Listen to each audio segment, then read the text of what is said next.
What is up everyone, Phil here, and welcome to KO Gaming for my review of Horizon Zero Dawn, the PlayStation 4 exclusive game that everyone's been buzzing about for the past week or so. Now, last week, after playing about 10 hours of gameplay, I'd made a first impressions video about Horizon right here on KO Gaming, so I strongly recommend you check that video out before you watch this full review, because I'm going to be reiterating a lot of the things from that video, but I have now played an additional 14 or so hours, finished up both the main story as well as completed many of the major side questing arcs of the game, and I have a lot to talk about. Does this game live up to the massive hype that the mainstream media and even independent reviewers were giving it, or was it overhyped and does it really just seem to be getting way more attention than it deserves? Let's talk about the pros and cons of Horizon from the start.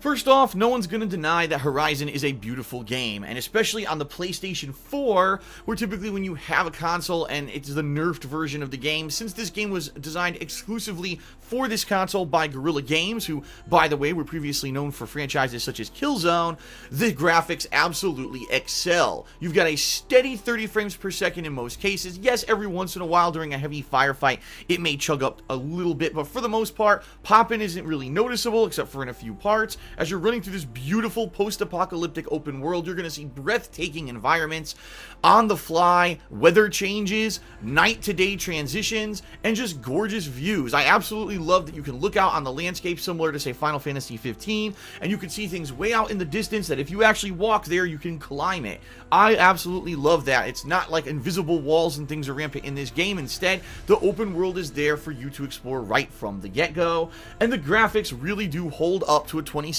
standard, so 2 thumbs up there. The actual gameplay content of Horizon Zero Dawn is varied. You've got a main quest, which could take you anywhere from 12 to 15 hours to beat if you just stuck to that, but there's also a lot of side content, which kind of goes off the beaten path, especially since at the beginning of the game, once you get through the 3-hour introductory segment, you're tossed into the open world of Horizon, and you're able to wander pretty much the entire map. Of course, there's going to be much higher level enemies and things around that are going to kill you really quickly if you wander into the end game areas, so it behooves you to kind of stick around to the earlier parts and do a lot of side missions in order to gain extra experience points to level up your abilities.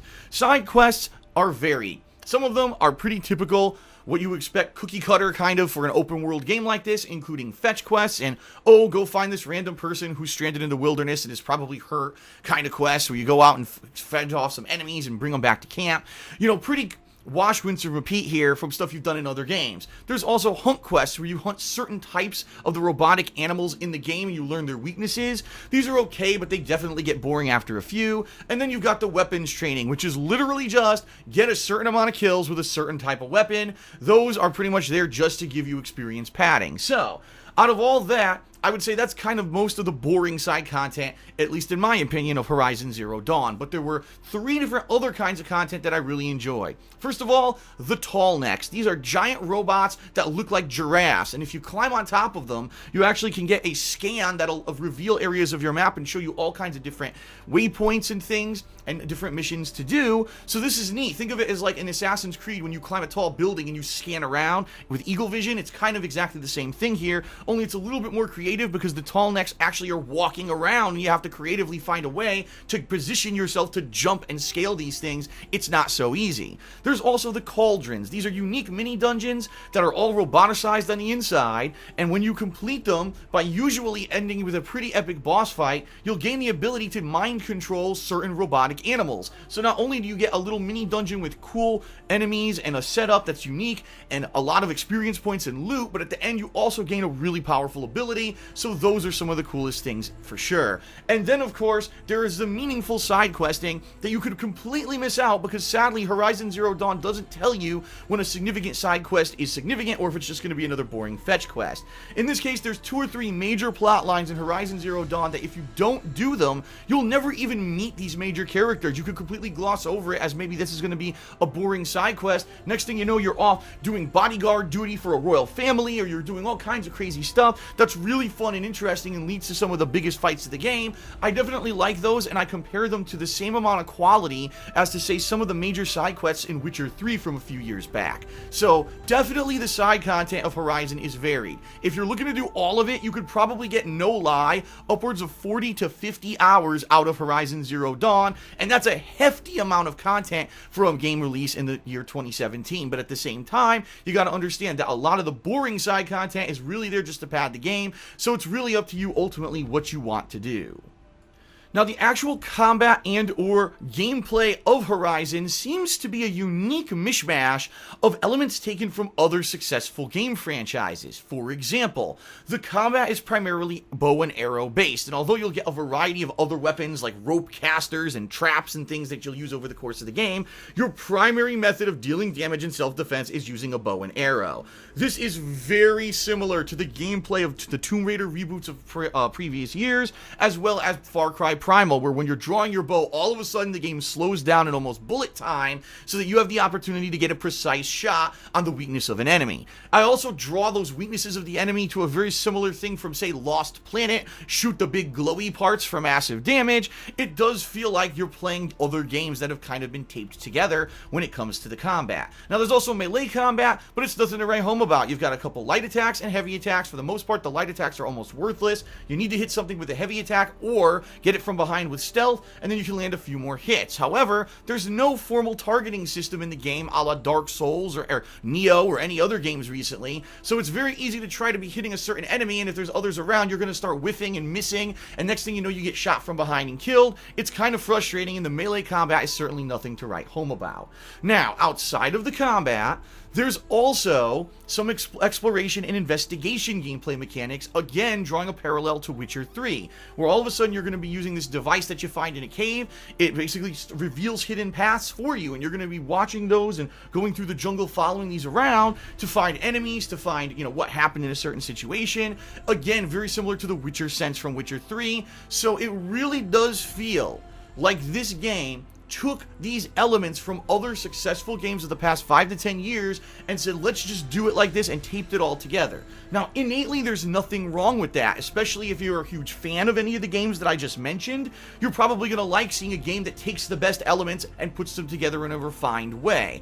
But for me, I was looking for a little bit more with Horizon, especially hearing all these glowing reviews that everyone was giving the game. I was like, man, there's got to be something about this game that's going to blow me away. And I'm sad to say, honestly, really nothing did. Yeah, it was fun. Yeah, the gameplay worked, but there was no gameplay element of Horizon Zero Dawn that I said, man, this is fun and unique and different, and it's something I've never done in another game before. Let me give you some perspective. A few years ago, Shadows of Mordor was released. It was a similar style of game to Horizon Zero Dawn, but the unique thing about it was the Nemesis system by which the game would generate these kind of procedurally generated enemies that would become your nemesis. If you killed them, they would come back bigger and tougher, and you would go back and forth fighting these guys over the course of the game. Completely unique, never done in another game before. Mad Max, which came out just a couple years ago, same kind of formula, open world roaming, open quest structure, but the unique thing about that is that you could craft vehicles, and you could have races, and you could do all that kind of unique stuff with the game. Again, taking stuff from other game franchises but putting a unique spin on it. Horizon really doesn't do that. It just takes the things from other franchises and puts them together, and sadly for me, I did feel that the weakest part of the game was the gameplay experience, simply because I didn't feel like I was doing anything unique or different. I was just kind of going through motions of other games that I've played. Now, you got to keep in mind something. I'm a full-time gamer, and I've been doing this for 8 years, so I've probably played more games than most people, and I guarantee you that the vast majority of people who are playing Horizon Zero Dawn probably didn't play both Tomb Raider reboots, probably didn't play Mad Max, didn't play Shadows of Mordor. You know what I mean? It's a very unique situation of a person who's played every one of those games to make this comparison. So if you didn't play those games and you're just experiencing this bow and arrow combat for the first time, you may be like, wow, I'm so blown away. But for me, it was kind of lackluster only because it just didn't feel unique enough.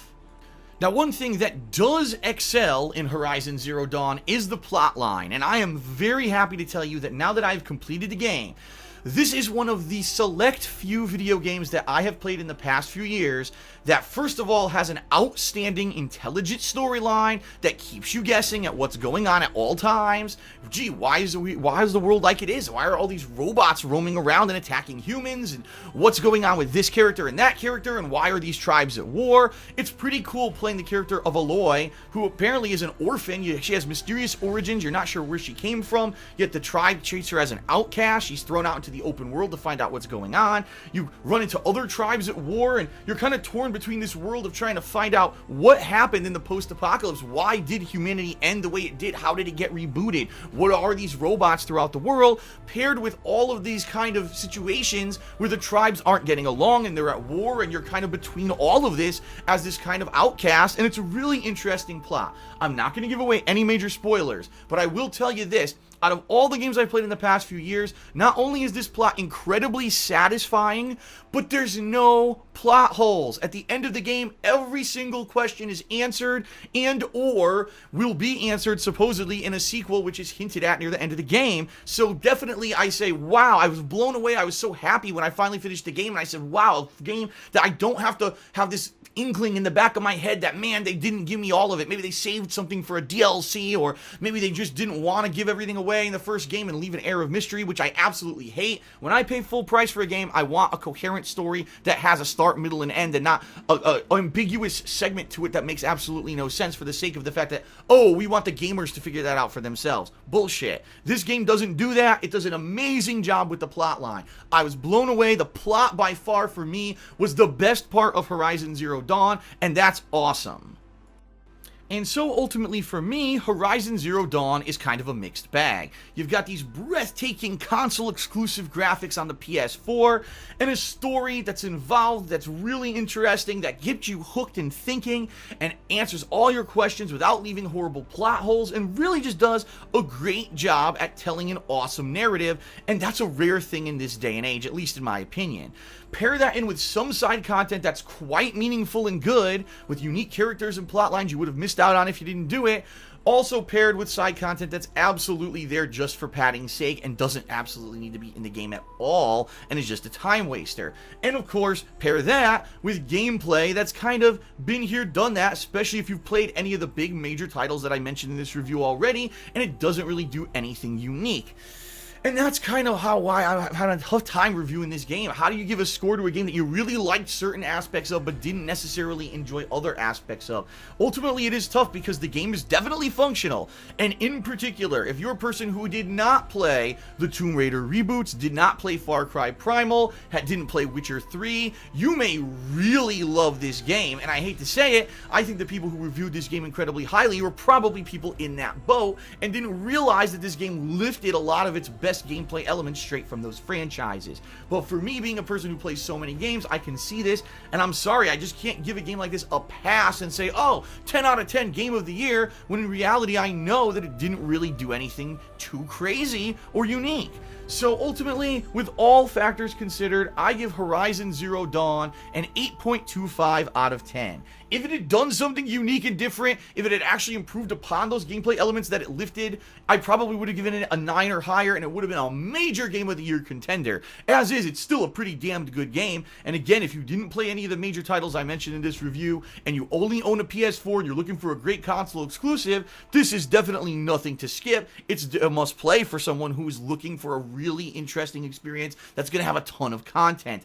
But if you are like me, don't expect anything that's going to blow you away, because you're really not going to find it, at least in the gameplay, but you will find it in the story and graphics of Horizon.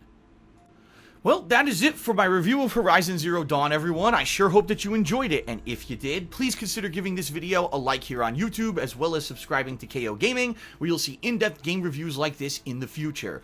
Also, definitely check out the video description, where you can find a link to my raw and full playthrough of Horizon Zero Dawn on my other partner channel. You could find a link to my new Teespring merch store, which just launched a week ago, and people are really enjoying the quality of the content and products over there. Definitely give it a look. Also, a link to my Loot Crate and its discount code, so you can save yourself 10% on any new subscription. You'll also see a link to my Patreon and many other things that you can do to help support my efforts here. Thanks a lot for watching, everyone, and I will see you next time, right here on KO Gaming. Peace out.